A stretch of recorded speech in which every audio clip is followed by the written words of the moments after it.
Vamos a iniciar la clase de hoy. Ahí donde están, en sus casas, les pido que inclinen su rostro. Vamos a tener unas palabras de oración. Padre Celestial que estás en los cielos, santificado sea tu nombre, Señor. Gracias te damos porque nos has permitido un día más de vida, porque has provisto para nuestras necesidades, Señor, y las de nuestros familiares, amigos y hermanos en la fe. Padre, te agradecemos por tu gracia, por tu misericordia, por el favor de tenernos con vida. Y a pesar, Señor, de nuestra rebeldía, de nuestros malos pensamientos, de nuestros pecados, tú siempre eres fiel y justo para estar ahí y perdonarnos, Señor. Te pido en esta tarde que bendigas a cada uno de mis hermanos que están conmigo compartiendo, Señor, este momento de clases. Bendice su familia, sus ministerios. Guárdalo, Señor, de esta pandemia. Cada vez que salgan, Señor, cubre con tu sangre preciosa, Señor, la vida de mis hermanos. Pedimos por aquellos hermanos en la fe y familia que están infectados por el COVID, Señor. Sabemos que tenemos, o cada uno de nosotros tiene algún conocido que tiene esta enfermedad. Pon tu mano de poder sobre la vida de todas estas personas que están contagiadas, Señor. Y te agradecemos también, Señor, porque has contestado nuestras oraciones, has sanado, Señor, a nuestros hermanos que han estado con COVID y ya están mejor. Y te pedimos, Señor, desde nuestro corazón, de nuestro interior, Señor, de nuestra alma, que bendigas a esas personas, Padre, que están enfermas en este momento. Por la vida del hermano Carlos Núñez, Señor, que está enfermo, pon tu mano de poder por la vida de él, por su cuerpo, Señor. Y así, Señor, si hay alguien de este curso que está enfermo, Señor, por favor, levántalo de esa cama donde está y que se glorifique, Señor, tu nombre en la vida de él y de cada uno de nosotros. Bendice este curso, Señor, lo que vamos a hablar hoy y que esté en nuestros corazones y en nuestras mentes día con día. En el nombre de Jesús. Amén. Bien, hermanos, Dios les bendiga nuevamente. Estamos en la quinta clase ya del curso de Epístolas Paulina 2, ya iniciando nuestra tercera semana. Un par de anuncios, como les estaba mencionando algunos, ya a partir del miércoles en la medianoche pueden ingresar si quieren hacer el examen y salir de eso. Recordándoles también participar en el foro de esta semana que tiene que ver con la carta de Tesalonicenses. Siempre les recuerdo leer la carta, ¿verdad? Antes de responder o leer algún otro tipo de literatura para que ustedes puedan tener una respuesta más sólida, más contundente de lo que se les pregunta y que aporten, sobre todo que aporten. El objetivo de los foros es no ver cómo redactan, sino que su pensamiento, aportar con su pensamiento a la obra y a este curso también. Entonces, bueno, esos dos anuncios de lo del foro, lo de las tareas. Hoy toda la tarde me estuve revisando las tareas, los foros. Y bien, casi la mayoría están cumpliendo, por lo menos los que ya tienen nota están cumpliendo con ello. También les recuerdo sobre la lectura del libro. Espero que ya estén avanzadas esas lecturas. Algunos no me dijeron qué libros están leyendo, pero asumo que ya escogieron el libro. Ya hoy tenemos 15. El 1 de julio se cierra este curso, así que espero que para esa fecha ya me hayan entregado o me entreguen los trabajos. Nos habíamos quedado en la clase anterior, en la epístola a los filipenses. Estábamos hablando de esta epístola como la epístola del gozo. Y nos quedamos por el conflicto. Cuando hablo del conflicto es lo que pasó Pablo cuando visitó la ciudad allá en Hechos, por cuál estuvo preso. Posiblemente Pablo estuvo preso porque predicaba el nombre de Jesús como Señor, como Dios, en una ciudad elitista, podríamos decir, desde el punto de vista político, en una ciudad en donde el culto del emperador era lo máximo, por la naturaleza de sus residentes, el contexto de la ciudad.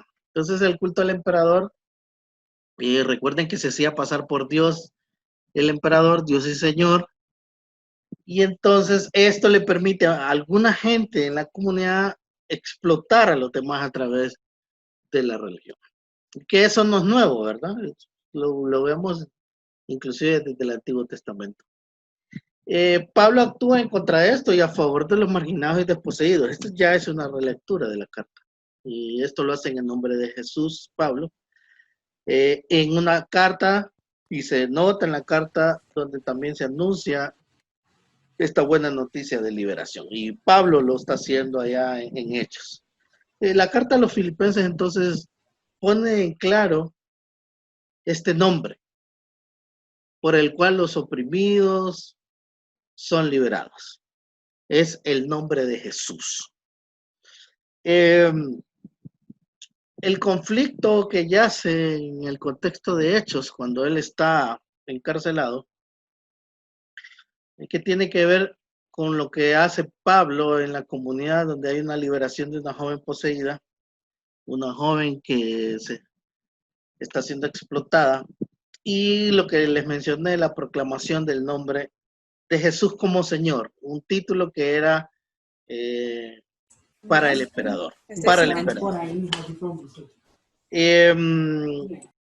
La élite de esta ciudad reacciona violenta ante, claro, con la influencia que tienen los magistrados que habían ahí, las autoridades políticas, y reaccionan contra Pablo y Silas.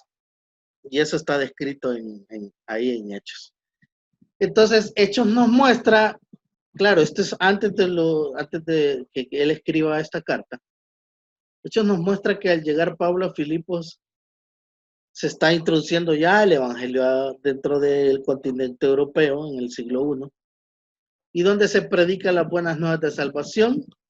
Pablo tiene problemas. Bueno, es algo que inclusive Jesús le había dicho a sus apóstoles.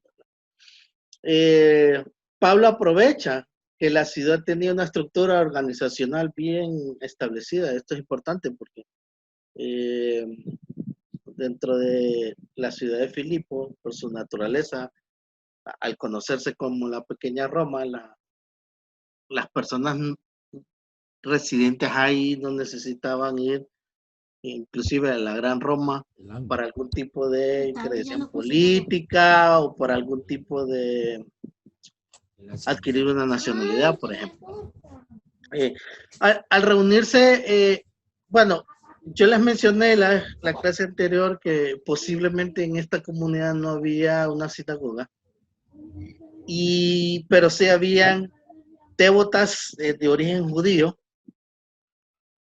que no tenían dónde reunirse, y al parecer por esta falta de una sinagoga se reunían a la orilla del río o en un lugar X, y ahí Pablo predica, y estas primeras mujeres son las que se convierten estas mujeres se convierten en las primeras iniciadas en la comunidad de Filipo.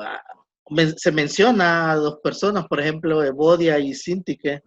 Eso está en Filipenses 4:2. Y Lidia también. Con esto, al parecer, nace esta comunidad.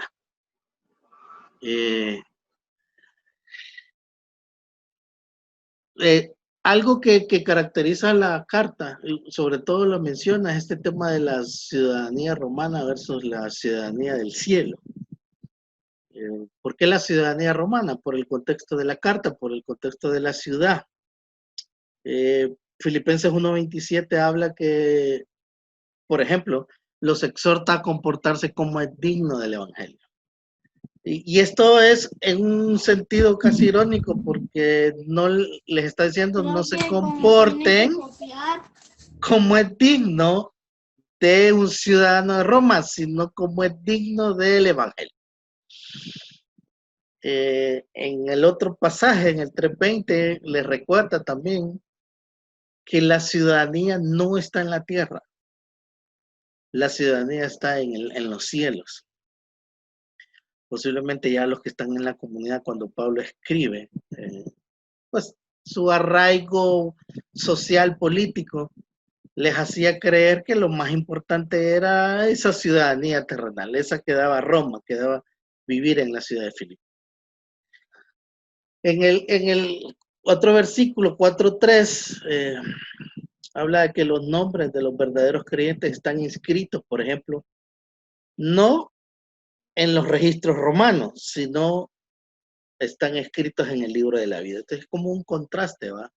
Que hace Pablo en estos textos, en esa ciudadanía romana versus la ciudadanía celestial. Claro, es que ser ciudadano romano en ese tiempo incluía varios privilegios. Creo que les mencioné una lista en la clase anterior.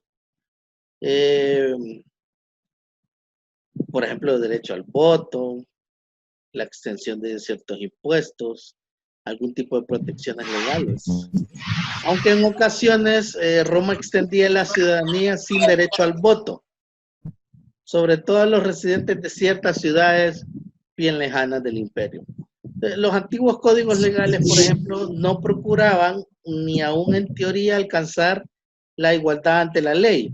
Por ejemplo, a los ciudadanos romanos no se les debía torturar. Generalmente no se podía ejecutar a alguien con ciudadanía romana sin un proceso judicial. ¿Quiénes sí podían ser torturados y ser procesados sin un juicio? Pues obviamente los que no tenían ciudadanía y especialmente los esclavos. Eso sí tenían, a eso sí se les torturaba. Bueno, un natural de Filipo tenía ciertos derechos. Los filipenses estaban orgullosos. ¿De qué? De su herencia romana. Vestían como romanos, hablaban latín, y muchos de los filipenses obviamente eran hijos y descendientes y eran militares retirados, que habían recibido algún tipo de beneficio de parte del imperio como tierras en los alrededores de la ciudad por su servicio militar. No parece preocuparle a esta comunidad ni a la ciudad este tema de la ciudadanía celestial. En su mayor parte simplemente lo que hace Pablo en esta carta les comunica a la iglesia que no, que sí es importante y tiene un afecto especial por ellos. A pesar de que algunos posiblemente tenían esa inclinación más a sentirse protegidos por esta ciudadanía. La ciudad de Filipo era una ciudad que al parecer en tiempos del siglo I tenía cerca o era adinerada porque hay ruinas que se han descubierto donde en la ciudad de Filipo en el siglo I habían ruinas de minas donde se extraía oro y plata. Dice Filipenses 1:13, bueno, hace una frase, dice, toda la guardia del palacio. Estamos viendo algunos pasajes de la carta en donde podemos encontrar algunas referencias a la ciudad y al contexto. Cuando posiblemente Pablo está en prisión, ya sea en Cesarea o en Roma, algunos dicen que es más probable en Roma, porque menciona estas frases cuando habla de la guardia del palacio. Posiblemente era un contingente de varios militares o soldados, muchos de los cuales habían tenido inclusive contacto con Pablo y habrían sido asignados individualmente para protegerlo o vigilarlo, estando en la cárcel. Eso lo menciona 1:13, toda la guardia del palacio. También algo interesante que utiliza Pablo en la carta es la frase, la carrera, el ganador de la carrera. Esto en alusión a la famosa carrera griega. Es como la maratón, donde el vencedor se le daban guirnaldas y un premio. posiblemente en metálico. Bueno, utiliza esa figura, esa expresión, Pablo, en 13:14, el ganador de la carrera, solo que él la utiliza en otro sentido. También en el 4:22 habla y vuelve a hablar de los de la casa del emperador. Posiblemente aquí no son parientes del emperador, sino empleados o la gente que vivía al servicio de la casa del emperador, en donde posiblemente Pablo tuvo contacto con ellos. Eran esclavos o libres.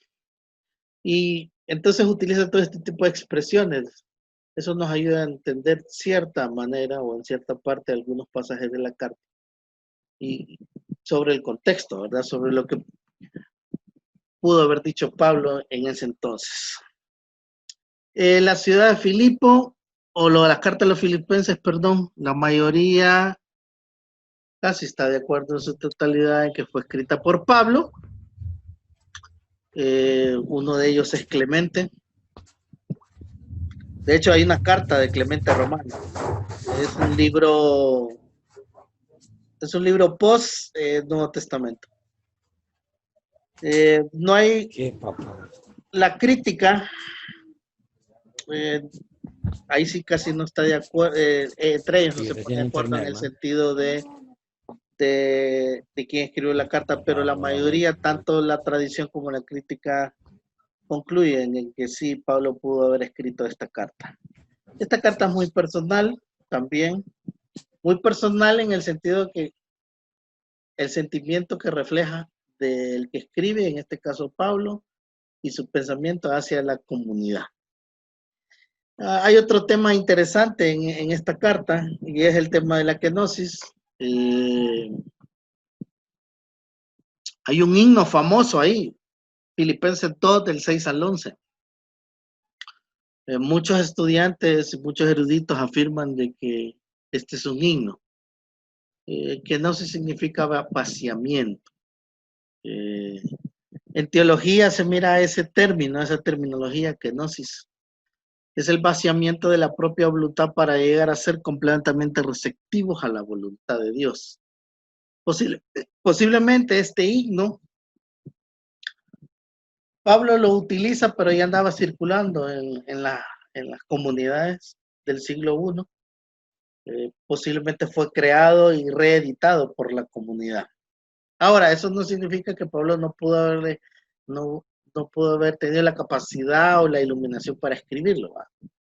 Pero muchos concluyen en que era un himno utilizando matices del Antiguo Testamento, en donde era usado por distintas comunidades y Pablo lo adapta, lo escribe, habla de esa humillación, ¿va? Claro, dentro del contexto de la carta a los filipenses nos damos cuenta que está hablando de la humildad de Jesús, siendo Dios, se hizo hombre, en un contexto en donde el orgullo, la vanagloria, la identidad de ser ciudadano romano, pues estaba a flor de piel. Y entonces hay un contraste, ¿va?, entre el Señor y su humildad siendo Dios y algunos filipenses orgullosos. El pasaje describe la persona de Jesús, ¿no?, en tres partes, ya hablando desde el punto de vista de teología sistemática, y ustedes lo van a ver, o ya lo han visto, se habla de la preexistencia, se habla de la encarnación, comunión, y se habla de la exaltación del cielo. O sea que podemos sacar esos tres puntos teológicos en base a este texto. La kenosis tiene que ver con Cristo, ¿no?, donde Él pone a un lado esas prerrogativas de su divinidad para asumir la vida de un ser humano en su totalidad. En teología, sí, dígame. Perdón, Lick, solo si me puedes repetir lo que describe en tres partes la personaje de Jesús. Sí, el pasaje describe a la persona, a ver si me acuerdo. El pasaje describe la preexistencia, la encarnación. La encarnación, humillación y la exaltación al cielo. Gracias, Lick. Bien, Es que es un tema que podemos estar unos 10 horas discutiendo. En teología se agarran los teólogos con ese tema. Pero ya si lo analizamos dentro del contexto de la carta, pues el propósito de Pablo posiblemente no era hacer toda una cátedra de la kenosis, ¿verdad? Solo que a eso se le conoce como kenosis. Hablemos algo de la identidad de los posibles detractores de Pablo en la carta. Esta carta, o en esta carta, al parecer, hay diferentes grupos a los cuales Pablo les habla. Por ejemplo, en el capítulo 1, versículos 15 al 18, habla de que algunos miembros que le habían causado problemas, posiblemente a él y a sus discípulos en su ministerio, o en su paso por la ciudad de Filipo, estando en la comunidad. Habla de otros que estaban en oposición a la comunidad misma de Filipo. Filipenses 1, 28 y 29. ¿Se acuerdan la pregunta de la tarea de la semana anterior? Sobre todo la última pregunta, la 4, sobre los grupos rivales que posiblemente tuvo Pablo aquí en la comunidad de Filipo. Pues habla de un grupo de los judaizantes, está el grupo de los perfeccionistas, hay que leer 3:1 al 6, 3:12 y 3:18 al 20. Estoy hablando de la carta a los filipenses, donde posiblemente también hay otro grupo que es muy orientado al materialismo y al libertinaje. O sea, no es una carta del todo apologética, pero sí Pablo señala estas circunstancias que se están dando dentro de la comunidad, algunos grupos rivales que tenía. Los que estudian la crítica literaria de la carta, sobre todo de la redacción, la crítica de la redacción o el análisis de esta carta, es que posiblemente fue compuesta esta carta, porque tiene como 3 finales, como que fue compuesta de 3 diferentes cartas. Hay un final en 3:1 y, perdón, 2 finales, hay un final en 3:1 y hay otro final en 4:8. Parece que son conclusiones estas. Entonces uno ve agrupado 3 temas en esta carta. En esta agrupación de temas, Pablo agradece a la iglesia por su ofrenda. Eso lo vemos en 4:10 al 20. También, o sea que uno de los propósitos de escribir la carta es el agradecimiento a la comunidad por enviarle la ofrenda.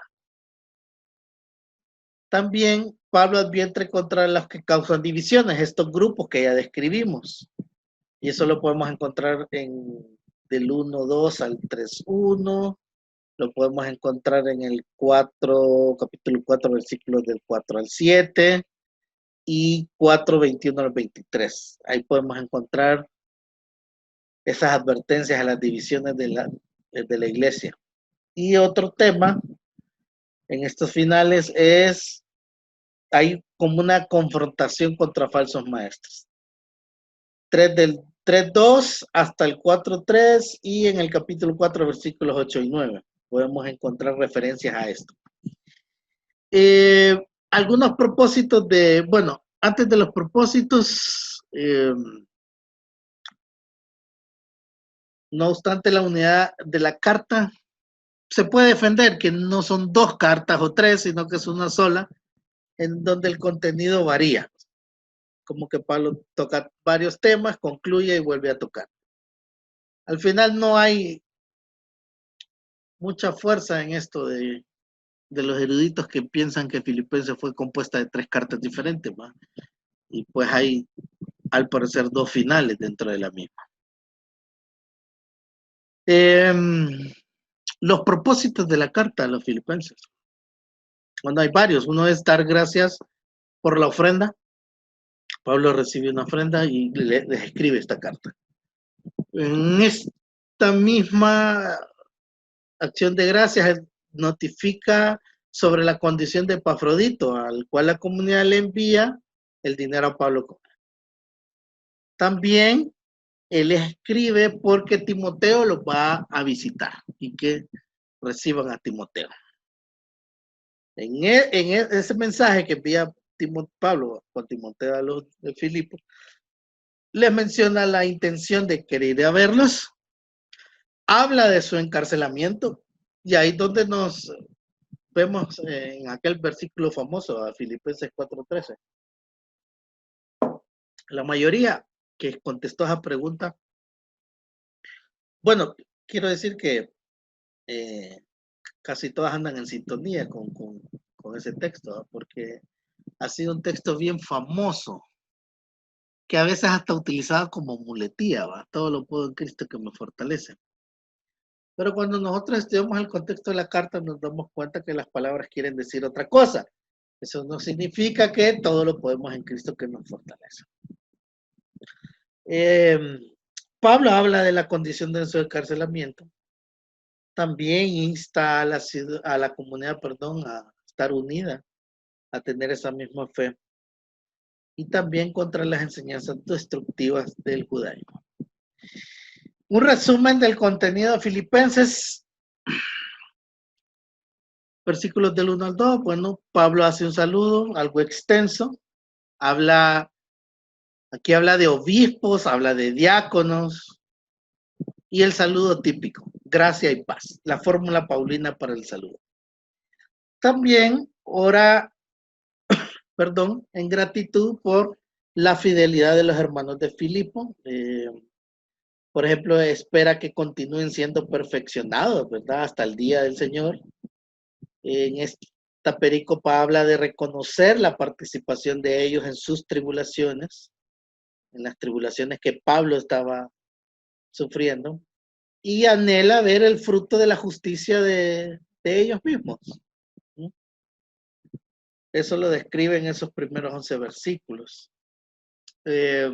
También habla y describe su filosofía sobre el sufrimiento por causa del Evangelio. Es como una apología sobre el sufrimiento que hace Pedro en la primera carta de Pedro, versículos 4 del 12 al 19. Los versículos 12 al 14, él menciona de su encarcelamiento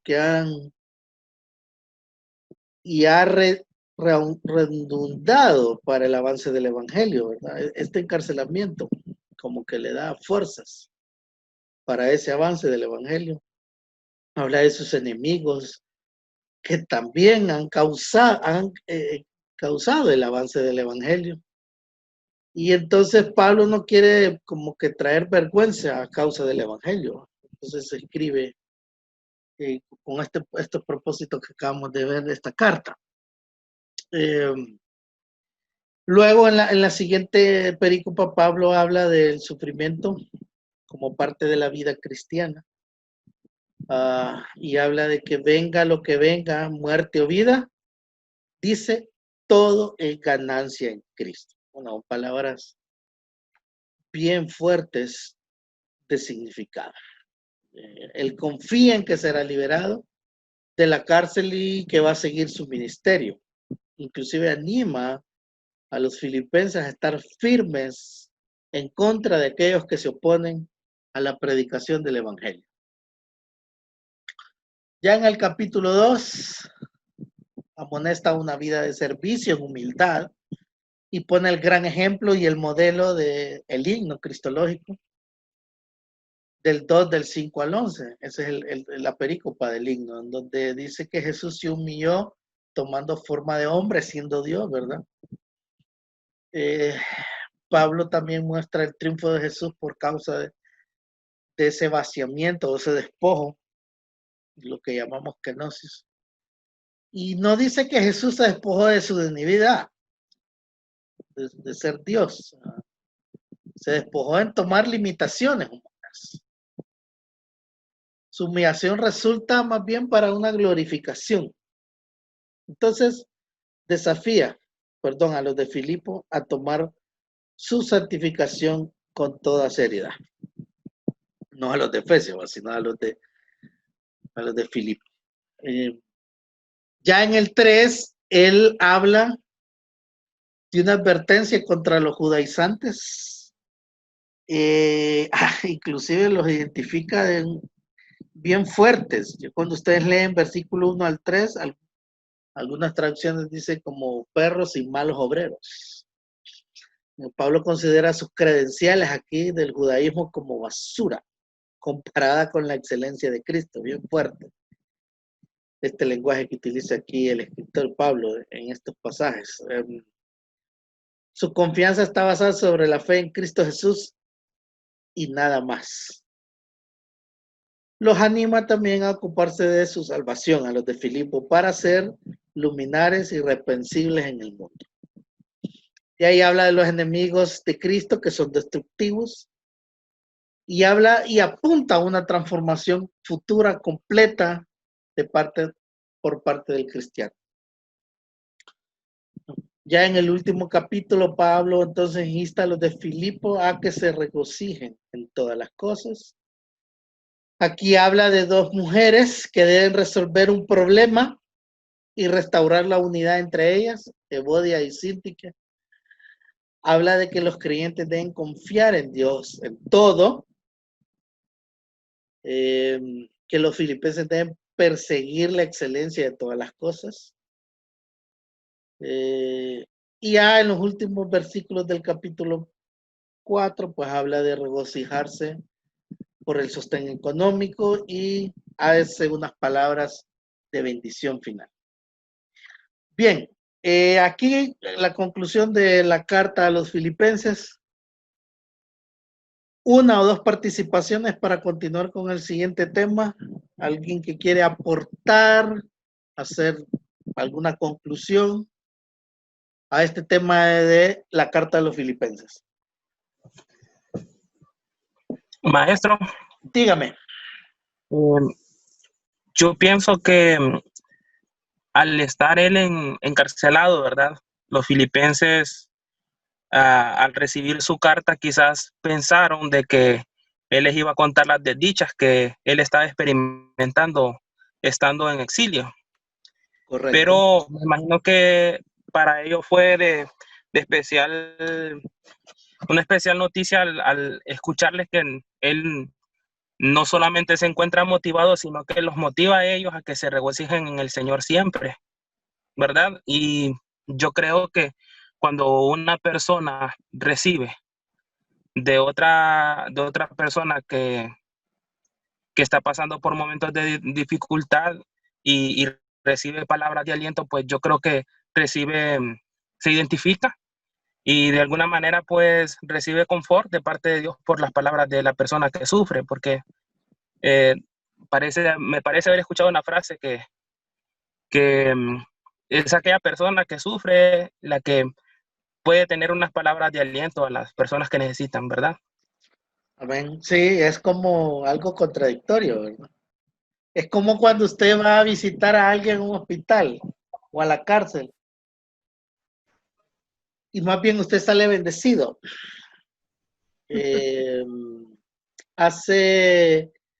Bueno, no sé si ustedes se acuerdan, porque aquí hay muchos hermanos que están bien jóvenes, hermanas y hermanos. Pero creo que algunos de ustedes se acuerdan que la penitenciaría central estuvo en el centro de Tegucigalpa antes de octubre del 98, cuando el MIC se la llevó. No sé si se acuerdan algunos. Claro, sí.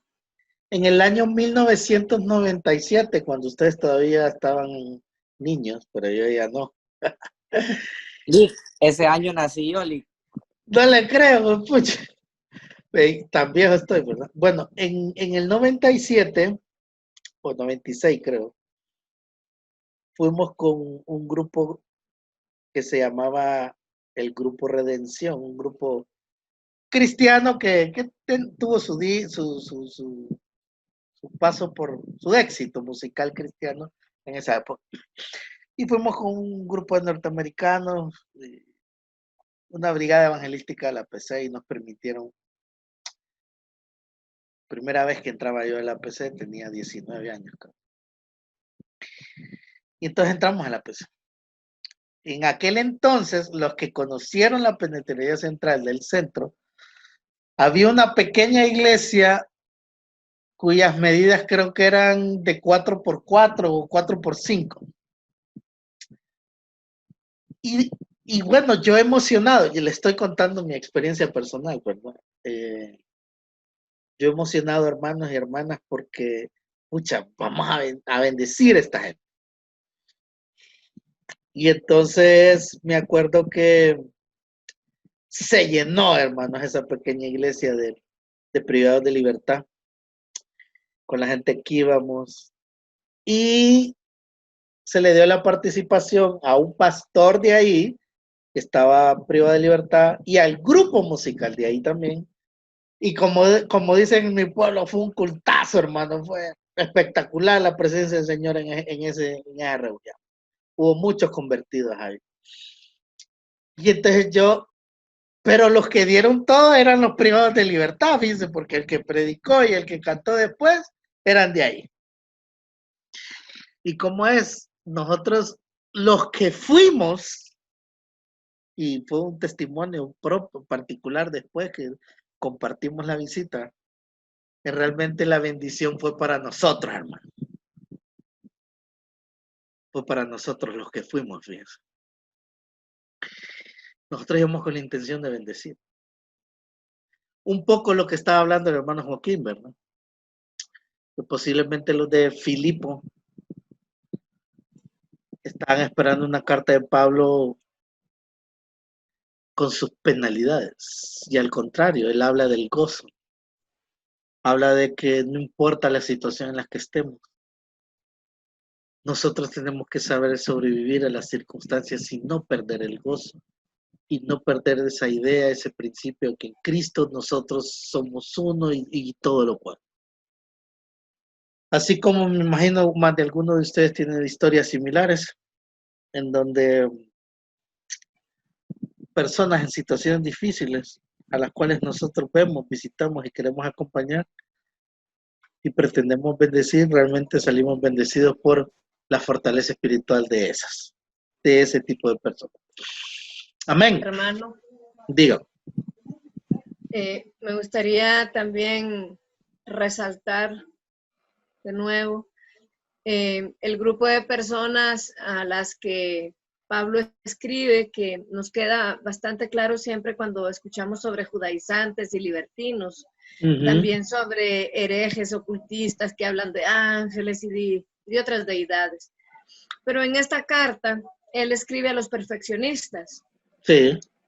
Y a mí me gusta mucho cómo la teología sistemática le ha puesto por nombre perfeccionistas, al haber tantos, ¿verdad?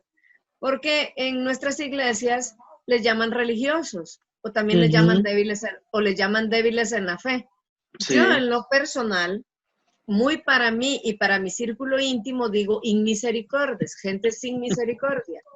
Sí.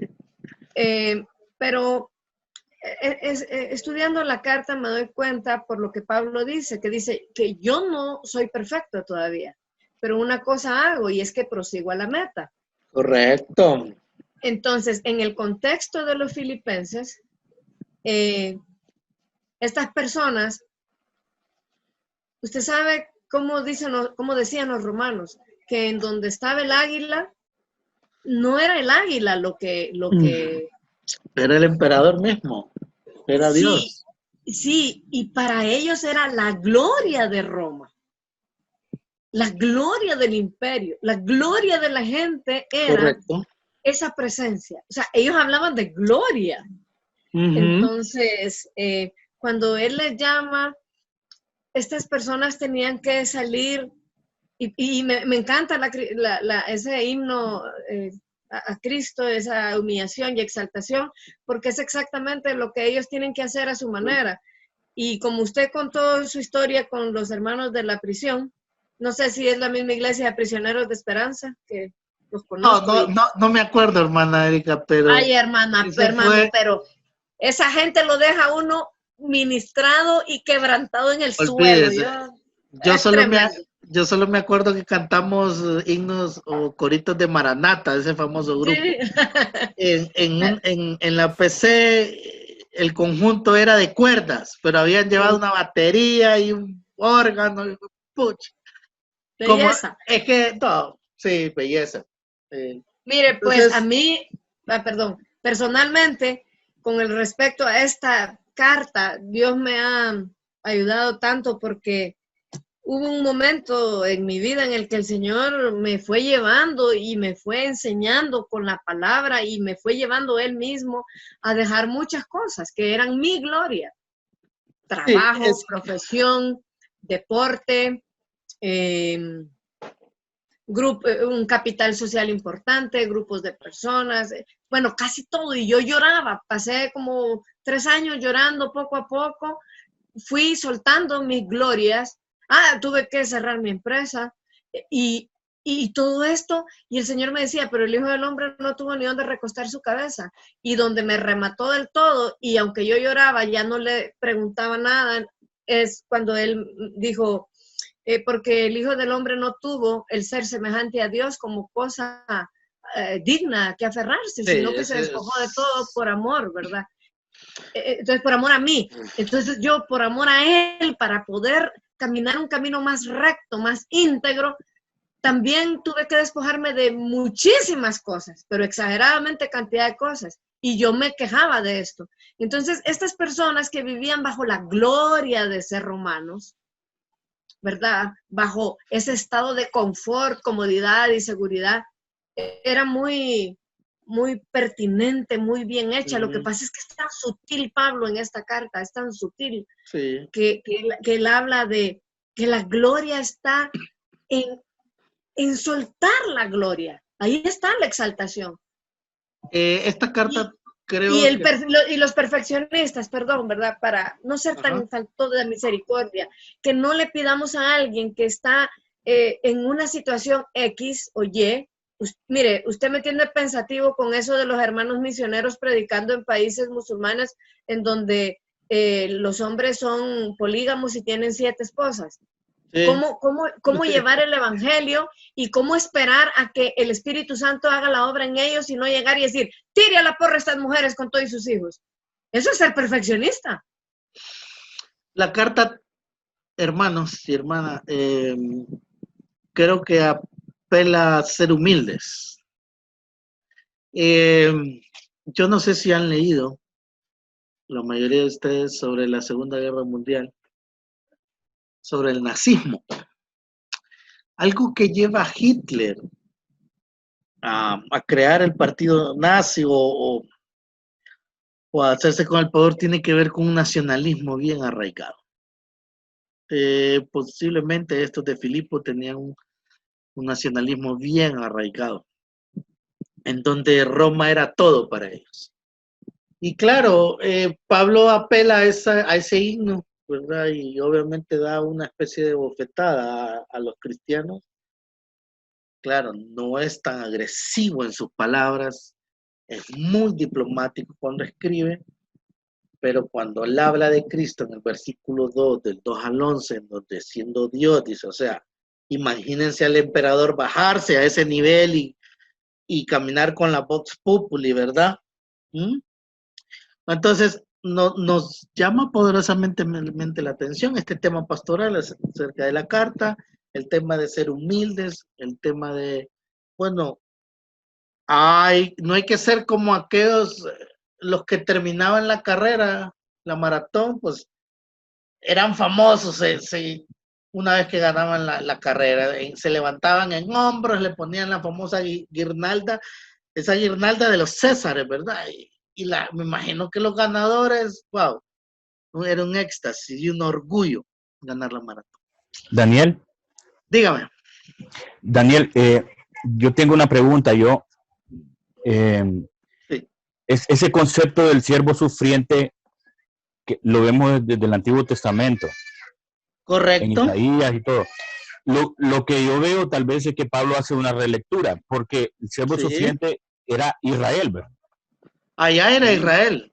Es correcto, y ahí él hace una relectura, y el siervo sufriente es la persona de Cristo, ¿verdad? Sí. Todo Un eso, Israel, un Israel humillado, vituperado, pero correcto, también un Israel que Dios lo llamó a ser humilde, ¿verdad? A ser no orgulloso, y por es eso correcto. tuvo tanto sufrimiento. Entonces, Ujú. sí, Pablo o la comunidad o este himno que ya circulaba en las comunidades, él lo toma y le da este matiz. Pero obviamente, y lo mencioné, tiene que ver con algunos elementos del Antiguo Testamento, específicamente ese tema del siervo sufriente, ¿verdad? Y nosotros vemos en Jesús, hay dos momentos, y con esto cierro para entrar a Filemón, hay dos momentos en Jesús en donde usted dice, wow, qué humildad del Señor. Obviamente la cruz, ¿verdad? Esto del siervo sufriente, cómo es llevado al matadero y cómo sufre. Y el otro, que hablo yo bastante de ese también, es el tema del lavatorio de los pies. Cuando Jesús lava los pies de sus discípulos. ¡Wow! Acuérdense, la gente estaba acostumbrada a que cuando visitaba una casa, el amo de la casa mandaba a sus siervos a lavarle los pies a los que visitaban. Pero aquí el papel del amo es Jesús, y entonces Jesús no llama a ningún siervo, sino él mismo lava los pies de sus invitados. Entonces, si hay otro elemento de gran humildad y de humillación de parte del Señor, pues es ese pasaje de el lavatorio de los pies. La carta entonces nos exhorta a ser humildes también. Aparte de esto del gozo por estar en nuestras prisiones, en nuestras tribulaciones y a saber contentarnos en cualquier situación política, social, religiosa, económica en la que estemos, también nos llama a ser humildes y lucha con nuestro orgullo, ese orgullo que nos lleva muchas veces a la vanagloria de sentirnos autosuficientes, que ya lo hemos alcanzado todo en el Señor, decimos aquí, y vemos de reojo a los demás, somos impulsivos, humillamos a la gente. Entonces nos llama poderosamente la atención esta carta. Y Hermano, rapidito, perdón. hermanita, para entrar a Filemón, dígame. El gozo al que Pablo se estará refiriendo no será una contraposición al gozo de ser muy Ciudadano romano, privilegiados, sí, ¿sí? Muy privilegiados. claro. Es un contraste entre la ciudadanía que yo tengo, porque Pablo está preso o está pasando vicisitudes. Entonces llama también, apela a esa situación del orgullo romano que sentían los de la comunidad de Filipo. Bien, otra carta que nos gusta y yo creo que ustedes la han leído y la han disfrutado cada vez que lo lean.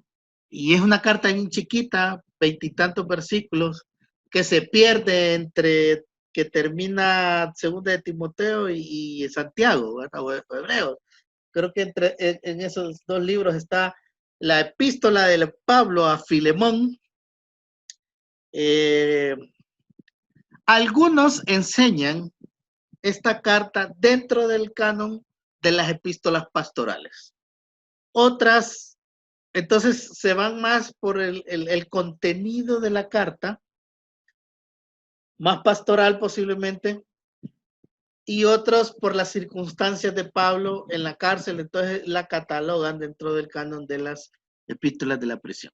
Pero distintamente como la mire usted, Filemón es una carta bien interesante. No habla de una alta cristología, alta teología, se va a una circunstancia en particular y nos enseña mucho. Esta carta normalmente es llamada la carta de Filemón. A Filemón es la más pequeña del canon paulino o del corpus paulino y según el versículo 1.1 fue escrita por Pablo y Timoteo, dirigida a 3 personas y a la comunidad, a Filemón, Apia y Arquipo, y a la iglesia en la casa de Filemón, que según la tradición estaba en la ciudad de Colosa. Posiblemente debería llamarse la carta de Pablo y Timoteo a Filemón, a Apia y Arquipo, ¿verdad? Algunos concluyen que debería llamarse mejor Así. Posiblemente escrita, si él está en Roma, pues en la prisión de Roma entre el 60 y el 62, si fue en Cesarea entre el 58 y el 60. Para algunos eruditos, cuando Pablo escribe y Timoteo esta carta, él se encuentra preso, dicen otros, escuchen, en Éfeso, entre el 53 y el 55. Esa es otra teoría acerca de que Pablo, cuando estuvo esos 3 años casi en Éfeso, escribe esta carta. Filemón tiene una semejanza con Colosenses. ¿Por qué? Porque se menciona una lista de personas en esa carta, tanto en Colosenses como en Filemón. Se menciona, por ejemplo, a Timoteo, a Onésimo, a Aristarco, a Marco, a Epafras, Lucas, Arquipo, Demas. Esos discípulos de Pablo también se mencionan en esta carta. Posiblemente ese es un factor que marca para localizar a la iglesia que se reúne en la casa de Filemón en la ciudad de Colosa o en sus alrededores. Recuerden, Colosa estaba en la región de Frigia, cerca de Hierápolis y la Odisea, 2 ciudades un poco más opulentas, y a escasos 160 kilómetros de la ciudad de Éfeso, que era la capital de Asia Menor, una de las ciudades, yo les dije que está en el top 6 de las ciudades del Imperio Romano en el siglo I. Bien, sigamos hablando de algunas generalidades de la carta. Recuerden, posiblemente la escribe Pablo, ¿no? En su mayoría concluyen que fue Pablo quien escribe. ¿Cuál es el tema? Bueno, el poder transformador de Jesús. Cómo este ejemplo, esta situación de un esclavo, Onésimo, siendo en su condición de esclavo, Pablo lo hace regresar. Aquí no solo se trabaja con el corazón de Filemón, con el corazón de su familia, con los de su casa, con el mismo Onésimo. Es probable que Filemón fue convertido, bajo el ministerio de Pablo en Éfeso. Esto se puede encontrar en el versículo 19 de la carta. No hay duda que esta carta fue dirigida a Filemón en particular y a su familia. Pero hay evidencias que esta carta no tiene una intención meramente privada, porque si menciona a los de la iglesia en tu casa y a otras 2 personas más, entonces no es del todo privada. Pablo intercede ¿por quién? Por un esclavo convertido al cristianismo, Onésimo. Es posible que Onésimo le haya robado a su amo o haya cometido algo para que él terminara en la cárcel. O quizás Onésimo fue a Pablo con la intención de pedirle que interceda por él ante Filemón, si él supiera de la amistad entre Pablo y Filemón. Eso sí no lo sabemos, no se puede describir, no se puede a ciencia cierta asegurar. Sea como se haya dado los acontecimientos, Onésimo conoce a Pablo, se convierte, mientras posiblemente Pablo y él están encarcelados. En esta carta, también se menciona a Arquipo. Este Arquipo se menciona en Colosenses. Se menciona en esta carta también. Posiblemente vivía en la casa de Filemón o en la ciudad de Colosas, cerca de Filemón. Cerca de la casa de Filemón. Hay unos autores, el filósofo John Snow, que también es matemático, él propone que la carta a la Odisea es la que que esta carta de Filemón es la que se menciona en Colosenses 4:16, pero es una carta dirigida a la Odisea. Bueno, son teorías de algunos estudiosos. Knox propone, por ejemplo, que Filemón era obispo de las iglesias en Colosa, Hierápolis y la Odisea. Por eso no necesariamente es una carta de tipo personal, más es comunitaria, de un acontecimiento. También propone que Arquipo era el dueño de Onésimo y no Filemón. La teoría de Knox en realidad nunca tuvo mucho apoyo. Ahora, ¿cuál es la importancia de la carta? Filemón da un buen ejemplo al tratamiento de las dificultades sociales. Bueno, eso lo podemos poner entre paréntesis. ¿Ah? Hubiera sido inútil atacar la institucionalidad de la esclavitud. Aquí hay de fondo el tema de la esclavitud en una sociedad romana. Pablo desafía tanto al dueño como al esclavo a dejar a Cristo que transforme la relación entre un amo y un esclavo. Esta carta breve nos da un vistazo a la manera en que Pablo trata asuntos delicados como el tema de la esclavitud en una relación íntima de fe entre Onésimo y la casa de Filemón. Bien, la motivación y algo de la situación histórica e interpretativa de la carta es que tradicionalmente se menciona que el propósito de esta es que Pablo intercede ante Filemón por Onésimo, su esclavo. Versículo 15 afirma, se dice que Onésimo se separó temporalmente de Filemón. Es el hecho que Pablo lo diga y lo manda de vuelta en el versículo 12. Y entonces posiblemente, inclusive Pablo hace repetidos pedidos personales a Filemón para que acepte a este fugitivo en su casa de nuevo. Versículos 16 y 17. En el hecho de que Pablo esté dispuesto a reparar inclusive los daños y la deuda, porque Pablo le dice, bueno, te voy a pagar, aunque tú me des muchos favores. En el fondo, también Pablo le reclama eso a Filemón. Bien, hablemos algo del sistema esclavista para retornar al tema de la carta. Si Onésimo era esclavo.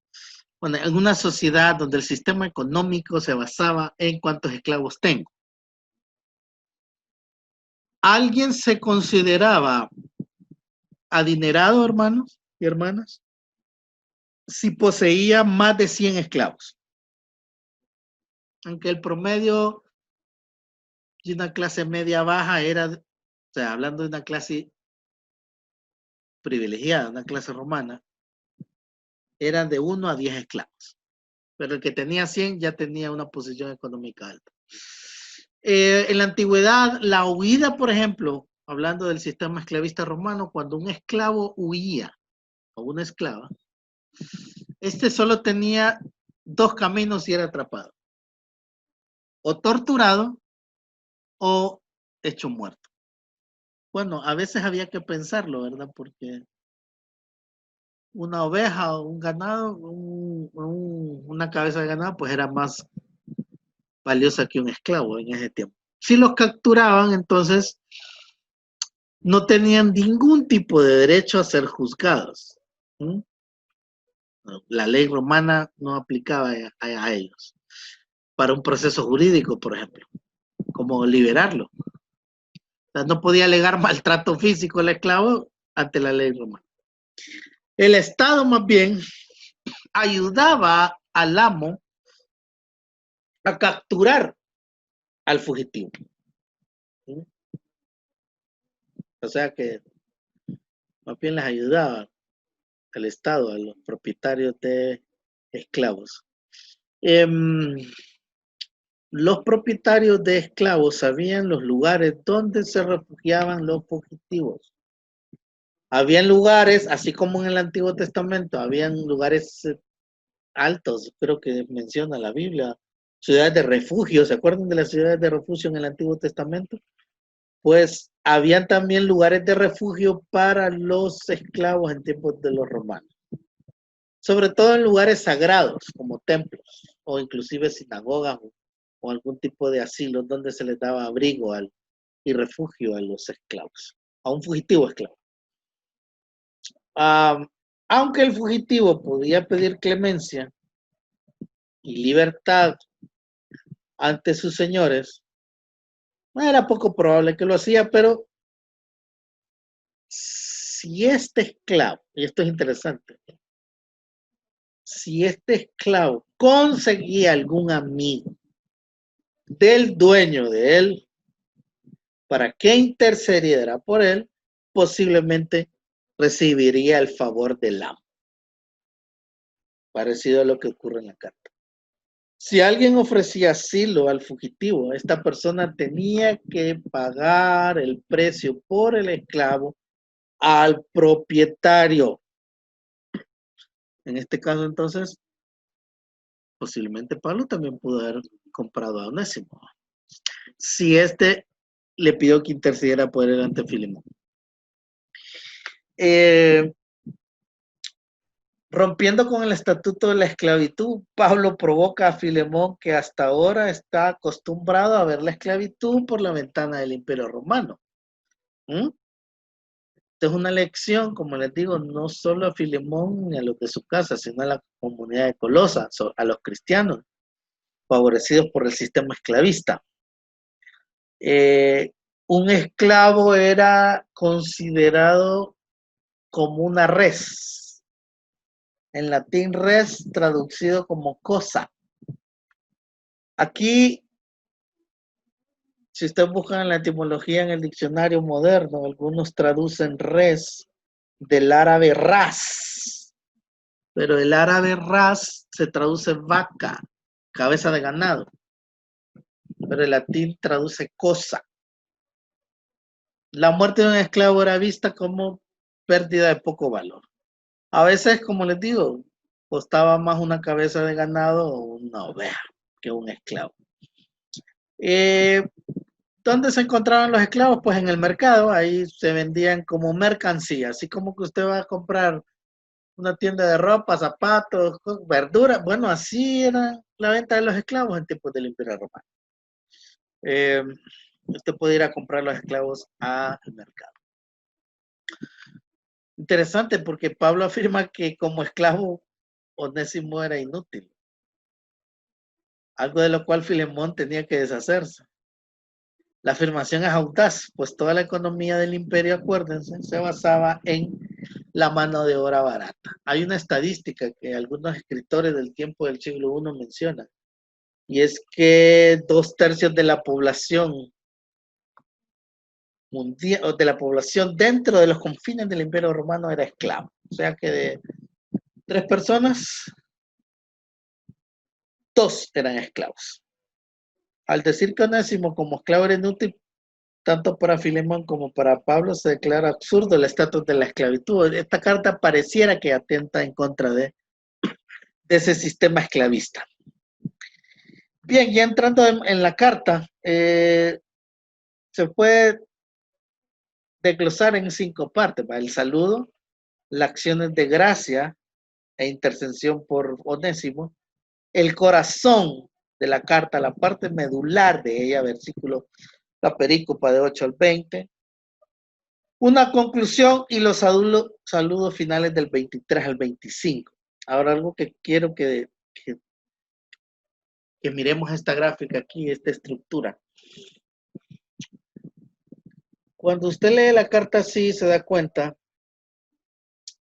primero, que dentro del corazón de la carta, que les mencioné, que eran los versículos 8 al 20, dentro de ese corazón hay una parte medular, la parte central, que son los versículos 15 al 17. Y es la acogida de Onésimo como hermano en la carne y hermano en el Señor. Fíjense en esta otra gráfica. Filemón, versículos 15 al 17, en la NBI leemos el 15, dice: tal vez por eso Onésimo se alejó de ti por algún tiempo, por lo que está describiendo antes, para que ahora lo recibas para siempre, está hablando Pablo. Y le dice en el versículo 16, la primera parte: recíbalo ya no como esclavo, sino como algo mejor. O sea, aparte que está intercediendo por Onésimo, Pablo, a Filemón, para que lo reciba en su casa, ya no como esclavo, sino como hermano querido. Estoy leyendo la nueva versión internacional. Muy especial para mí, dice Pablo. Y le dice a Filemón, Pablo, pero mucho más querido para ti. Como persona y como hermano en el Señor. Piensen lo que está en color azul claro y color azul oscuro. Es un contraste, ¿verdad? Entre lo primero, ya no como esclavo, sino como algo mejor. ¿Cómo tenés que recibir a Onésimo? Como persona, como hermano en el Señor. Hablando del término res. Cosa. Ya no tenés que recibirlo como cosa. Tenés que recibirlo como hermano en la fe. Para mí es muy querido. Es muy especial para mí, le dice Pablo a Filemón. Sí, sobre Onésimo. Pero le dice, para ti es más especial. Ahora, cierra el argumento en el versículo 17 Pablo y le dice, Pablo sabe la relación que tiene con Filemón, lo que piensa Filemón de Pablo y lo que es Pablo para Filemón. A eso apela también Pablo y le dice, de modo que si me tienes a mí por compañero, Filemón, recibe a Onésimo como a mí mismo. En esta carta hay un tema de coinonía, de comunión, sí. Pero hay un tema práctico que lo vemos en las otras cartas y es el tema de la cruz de Cristo. Solo que no es fácil verlo así, porque cuando usted estudia Corintios, Romanos, Gálatas, inclusive la cristología de Colosenses o la eclesiología de Efesios, usted mira el tema de la cruz, el tema de la salvación, todo lo que implica la cruz. Pero aquí hay un concepto bien, aquí es la praxis de la teología de Pablo. O sea, en esta carta es pura ortopraxis. En las otras cartas vemos ortodoxia bastante, pero en esta carta es un tema de comunión. La cruz de Cristo es llevada a la comunión entre los hermanos en la fe, en donde hay una situación social, política o socioeconómica. Y a Filemón se le pide que reciba a Onésimo como su hermano, no en la condición de esclavo. Y no solo se le pide a Filemón que reciba a Onésimo como hermano querido, sino a la comunidad que se reúne en la casa de Filemón. Los otros detalles de la relación de Filemón y Onésimo no los conocemos, ni la relación de Onésimo con Pablo, ni mucho menos la relación de Pablo con Filemón, aunque hay algunos aristas que podemos encontrar ahí, cuando le dice que lo recibas como a mí mismo, esa relación que tiene Pablo con Filemón. Entonces es muy práctica esta carta. El tema de la cruz y el tema de la comunión aquí sale a resaltar, a resurgir. El inicio y el final de la carta es importante, hermanos, porque le da una marcada unidad, procomunión entre los hombres, las mujeres mencionadas, toda la gente. La carta se refiere a toda una estructura de relaciones personales, relaciones comunitarias, esclavo libre. A pesar de que la carta está escrita en primera persona del singular, hay un verso que menciona que a Timoteo como remitente, ¿verdad? También porque él escribe. Dirigida a 3 personas por su nombre y en la comunidad por un lado. La carta abraza a una colectividad, no solo a Filemón. una colectividad que se le critica en una instancia crítica, ¿verdad? Por esta relación con el esclavo. Una colectividad en la que Filemón tiene que enfrentar la situación y la relación que tiene con Onésimo. ¿Ah? Es una relación, un ejemplo de una nueva comunidad. Ojo, nueva. Ya la comunidad de la casa de Filemón ya no es igual después de este suceso. Tiene que cambiar. ¿Por qué? Porque es una comunidad una nueva comunidad que tiene que derivarse del tema del perdón, que es otra enseñanza central aquí también, si podemos hablar de grandes doctrinas, en donde en esta carta se encuentran elementos del perdón como la ofensa, versículos 11 y 18, la compasión, versículo 10, la intercesión, la sustitución, la restauración por el favor antiguo, la elevación de una nueva relación. También podemos sacar aquí el tema del perdón en esta carta. Es por el tema, por el tamaño y por la relación entre los remitentes y los destinatarios. Es una carta única en todo el Nuevo Testamento. Aunque se ocupa de un asunto privado, su valor consiste en el hecho de que nos ofrece una lección de un cristianismo práctico. Algo que de repente está muy carente en tiempos de hoy. O carece el cristianismo hoy de un cristianismo práctico. La carta a Filemón es un modelo de tacto y cortesía cristiana. Pablo debía escribir un mensaje que gane el favor de Filemón sin agravar a Onésimo. Pablo no quiere imponer tampoco nada a la gente que le debía favores a él, ni abogar por los méritos sin negar la culpa, ¿verdad?, de alguien que ha cometido una falta grave, porque posiblemente fue falta grave la de Onésimo. Pero detrás de todo esto está el perdón. Entonces a Filemón posiblemente le conmovieron las referencias halagadoras de su persona y el tono de la carta, ¿va?, sobre Onésimo, que debía haber una extensión de confianza de parte de Filemón a Onésimo a pesar de lo que había ocurrido, con la intervención y el amor que Pablo da. Habla del perdón entonces y una posible libertad interna de Filemón y una libertad que Filemón, hablando físicamente, le da a Onésimo.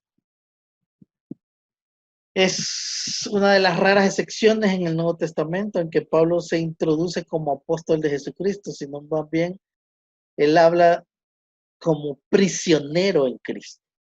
Ese es otro nombre que él toma en sus cartas. Filemón provee información valiosa acerca de las relaciones de la iglesia del Nuevo Testamento con la esclavitud. Ahora, no es que se promueve una revolución en contra de la esclavitud, ¿verdad? Pero hay una lección pastoral.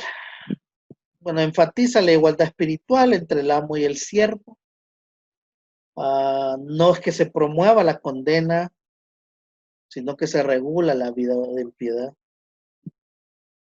Y la parte pastoral aquí es que a pesar de la piedad, el intelecto, la ocupación y la erudición que tengamos, el ministro de Dios se dedica a reconciliar a las impíos con Dios y a conciliar con los hombres entre ellos. Es un trabajo del ministro, por eso hablamos también de una carta pastoral, porque también es dirigida a un pastor, a Filemón y a la comunidad que se reúne en su casa. Bien, de los que no han participado, dígame, Fernando. Sí, el hermano Santos Sánchez pregunta que por qué llegaban a ser esclavos.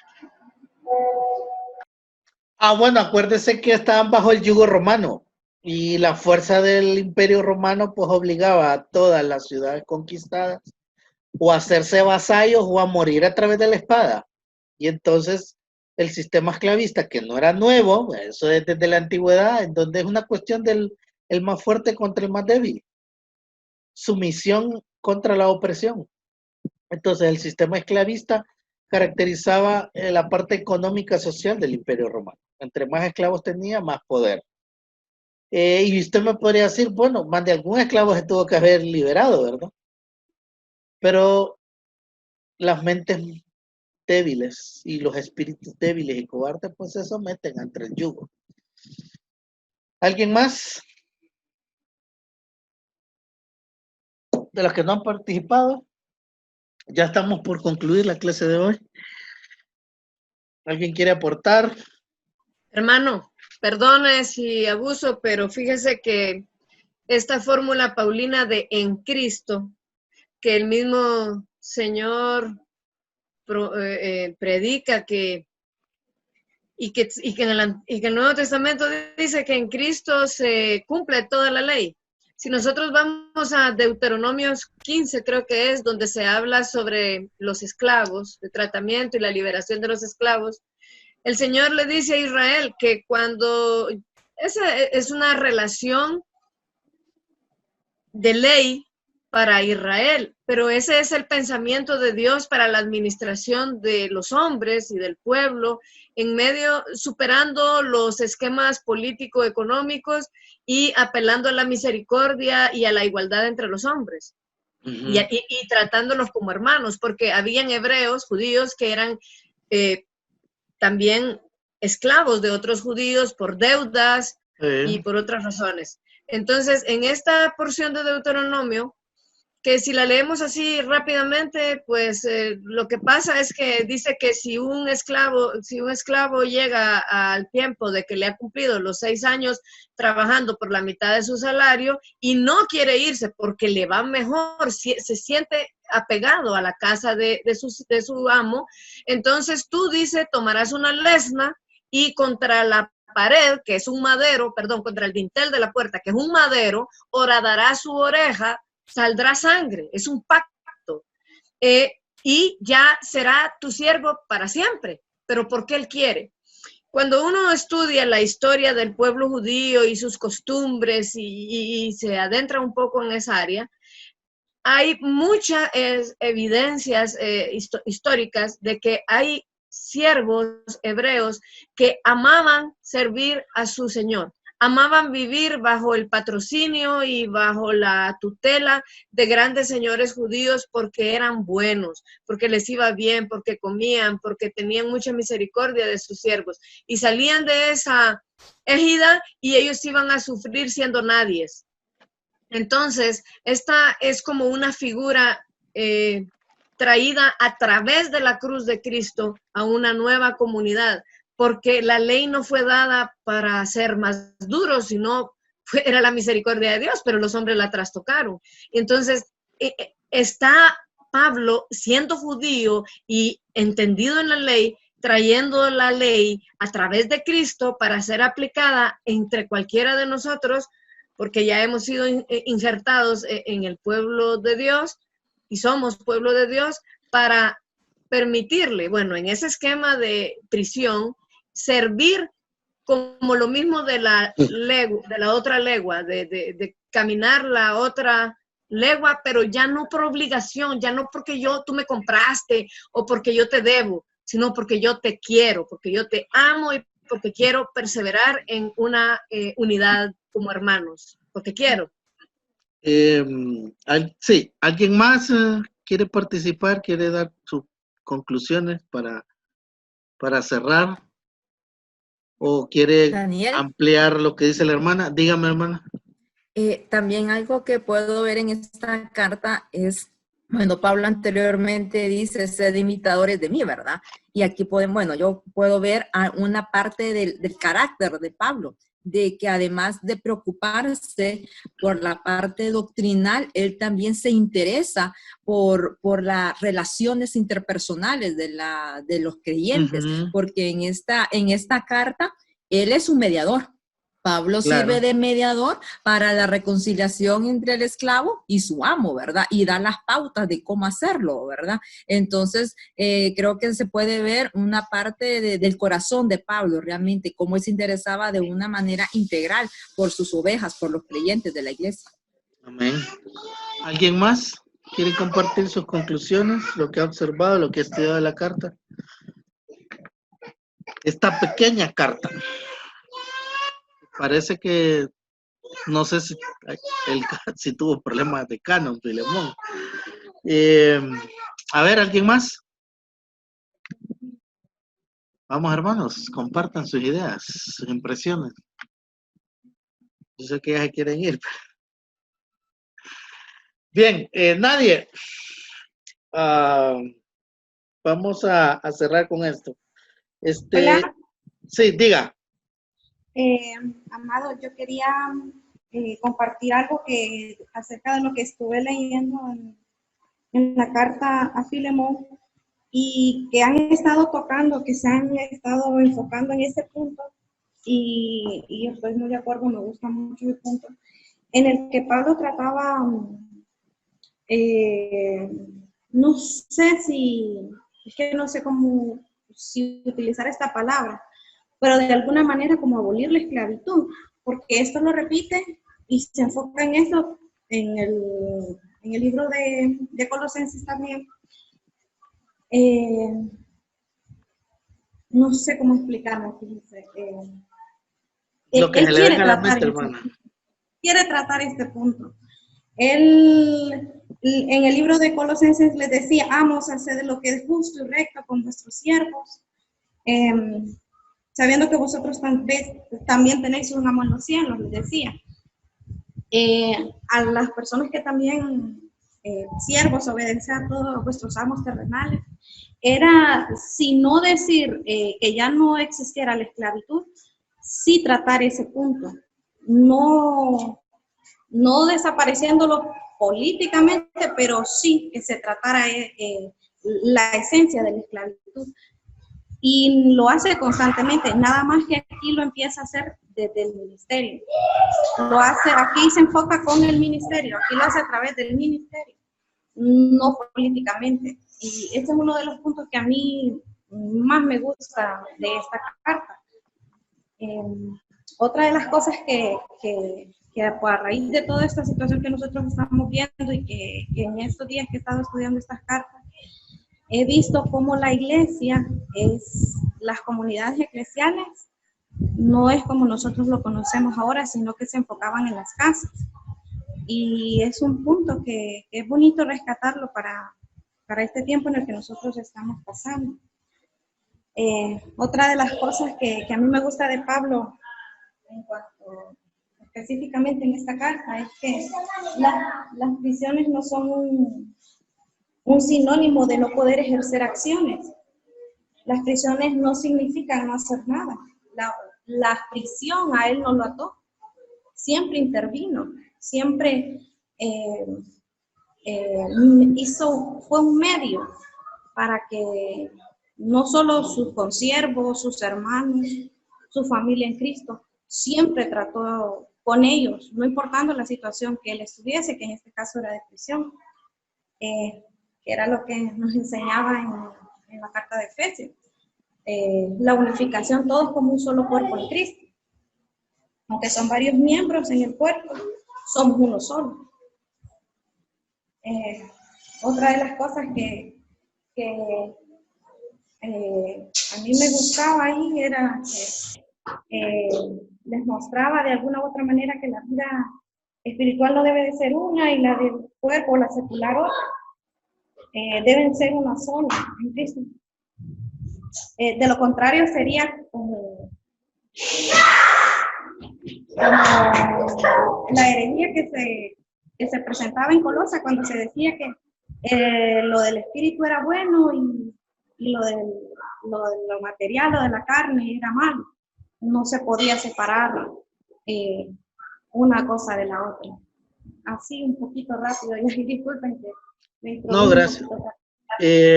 Bien, gracias, hermana, por compartir eso. Hablando ya para cerrar sobre el sistema esclavista, no es, algunos llegan a la conclusión de que no es una carta en contra del sistema esclavista, ¿verdad? Es como, o sea, como alguien, una persona que no es llamado a una liberación política, como Pablo, sino a predicar el evangelio, va a manifestarse dentro del imperio en contra del sistema económico político que era el sistema esclavista. O sea que algunos o la mayoría piensa de lo que escribe, comenta sobre Filemón, que no es una carta en contra del sistema esclavista, de todo el sistema.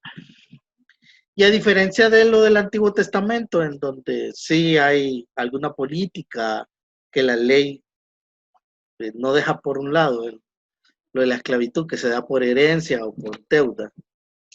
Aquí era política romana y todos los imperios utilizaron esa política de, por la fuerza militar, conquistar pueblos, naciones, culturas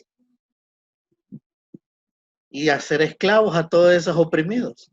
Eso enriquecía al imperio o a cualquier X o Y imperio que se dedicara a conquistar. ¿Por qué? Porque tiene mano de obra, ¿verdad? Y eso enriquece a las familias dentro del imperio. Entonces, podríamos decir que sí hay una diferencia entre ese sistema esclavista y lo que hace, lo que dice la ley. Aquí es un ejemplo, sí, aquí es un ejemplo práctico de comunión, de relaciones. No sabemos tampoco lo que pasó entre Onésimo y Filemón, pero Pablo apela a esa relación que tiene con Filemón y es un asunto de perdón. Dígame, hermano. Sí, me parece que tampoco tenemos que perder el enfoque de Pablo con su visión escatológica. Para él, Cristo ya venía, y para la iglesia del primer siglo, Cristo ya venía. Entonces, así como que discutir sobre situaciones injustas como la esclavitud no eran de primer plano para él. O sea, por eso creo que es correcto ver a estas cartas no como un alzamiento en contra de una estructura económica injusta, porque de hecho para ellos más bien iban a gobernar pronto sobre todo el mundo. También me hace referencia, quiero hacer referencia a la parte de que qué es lo que nos trae esta carta al día de hoy. Todo imperio necesita expandirse. Una nación que quiera progresar aceleradamente no lo va a poder hacer con recursos propios. Si vemos la historia, siempre se ha tenido que expandir y es lo que ha tocado a nuestros pueblos.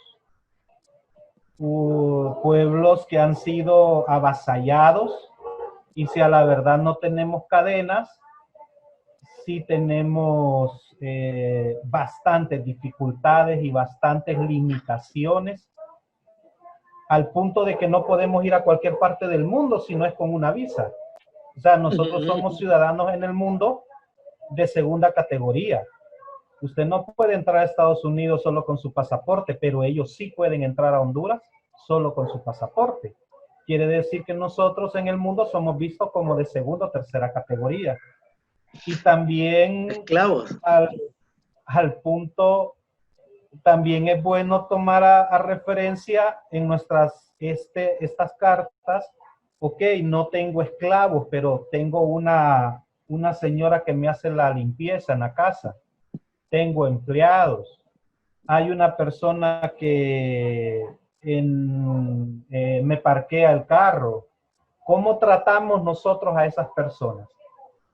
¿Cómo tratamos al ujier que nos recibe en la iglesia? ¿Cómo tratamos a esos servidores invisibles?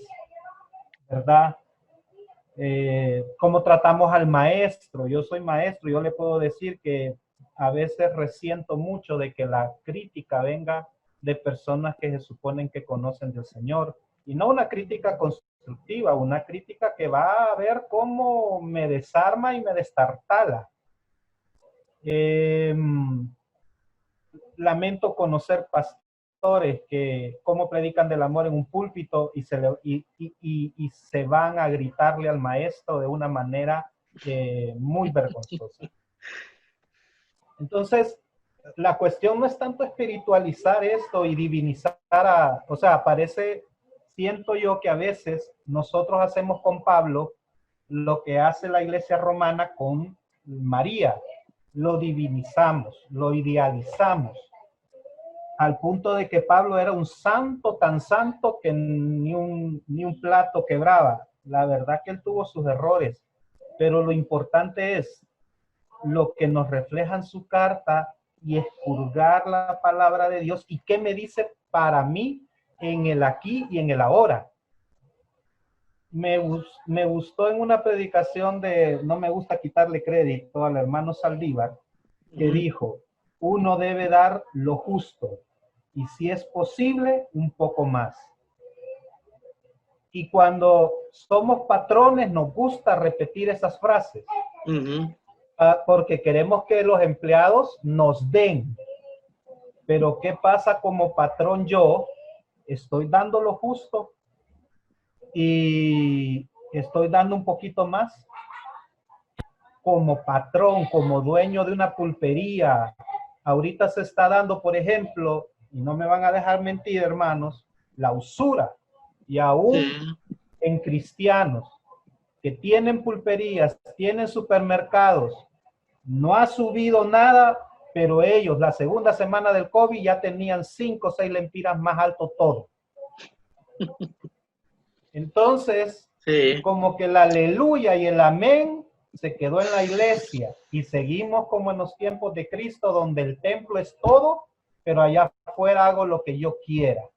Y aquí Pablo me parece que a pesar de sus ideas culturales, nos da una excelentísima lección y es que tenemos que velar por el bien del prójimo. En lo que podamos, debemos mejorar la calidad de vida de mi prójimo. A eso está llamado la iglesia. Amén. Es un tema de justicia, hermanos, un tema de justicia social. Esto de que en esta carta se ve reflejado, porque es cierto, aún creo que el trato entre los cónyuges tiene que ver con un tema de justicia, ¿va? El trato hacia los hijos. Y no digamos el trato de los que tenemos empleados o los que somos empleados, ¿verdad? Yo creo que va por un tema de relaciones, por un tema de nuestro papel en el Señor, y como lo mencionaron por ahí, hay que hacer un puente hermenéutico, una relectura. ¿Qué nos está diciendo hoy Filemón? ¿Cuál debe ser nuestra actitud cuando somos empleadores o jefes o cabezas de hogar, y cuando somos al contrario, estamos en el otro papel, en la otra dimensión? Bueno, yo creo que no sé si una última participación de los que no han comentado. Si no, le voy a pedir a Elja que nos dirijan palabras de oración, invitando a los hermanos y hermanas para el sábado, ¿verdad? Tenemos nuestra sesión número 6. Para efectos de prueba, hermanos, lo del sábado no entra. En realidad, hasta estudien las presentaciones que están en la plataforma que de la semana 1 y 2, ¿verdad? Lo de Tesalonicenses no entra en esta prueba del miércoles. Así que le vamos a pedir al hermano Elger, no sé si alguien tiene de los que no han participado, por favor, algún comentario. Si no, entonces dejo a Elger para que nos despida en oración. Y gracias a todos los que participaron. A ver, hermano Elger. Muy buenas noches, hermanos. Lick, pues vamos a dar gracias a Dios por lo que ha sido esta enseñanza, ¿verdad? Muy profunda, muy buena para cada uno de nosotros, como el Lick bien apuntaba, ¿verdad? Que pueda hacer eco en nuestros corazones y en esa parte práctica, pues en estos momentos que estamos atravesando. Así que vamos a inclinar nuestro rostro, ¿verdad? Y en señal de reverencia vamos a colocar este tiempo en las manos de Dios para que pueda guardar siempre la vida de cada uno de nosotros. Así que, Señor, te damos la gracia por lo bueno que tú has sido, Padre, por la manifestación de tu poder en cada uno de nosotros. Cada día pues tú nos has guardado y estamos con esa fe de que vamos a salir adelante de esta situación, Señor. El conocimiento que has traído y que traes continuamente a través de la vida de Lic Daniel para cada uno de nosotros, Señor, te agradecemos y te pedimos que nos des la fortaleza, siempre el discernimiento y el ánimo pronto para poder ejercitar tu palabra cada vez que tengamos oportunidad. Pedimos por la vida de cada uno de los hermanos que se encuentra en dificultad, en enfermedad, que tú puedas obrar a través de tu Espíritu Santo en la vida de cada uno de ellos. Sabemos que tu poder es infinito y que tú eres el mismo de ayer, de hoy y por los siglos, y que cada vez que nos sea posible podamos aplicar tu palabra. Señor, te bendecimos y te entregamos este tiempo para que tú sigas iluminándonos en este proceso de formación, que sigas enriqueciendo nuestras vidas, nuestras almas para poder servirte y darte más de lo que tú te mereces, Señor Jesús. Te bendecimos en el nombre del Padre, del Hijo y del Espíritu Santo. Amén y amén. Amén. Bueno, hermano, por mi parte, hermanos y hermanas, Dios les bendiga. Esto es todo por hoy y nos vemos el sábado. Nos vemos el sábado. Dios les bendiga a todos. Bendiciones, bye. Amén. Bendiciones, buenas Cuídense, noches. pórtense bien, portados varonilmente.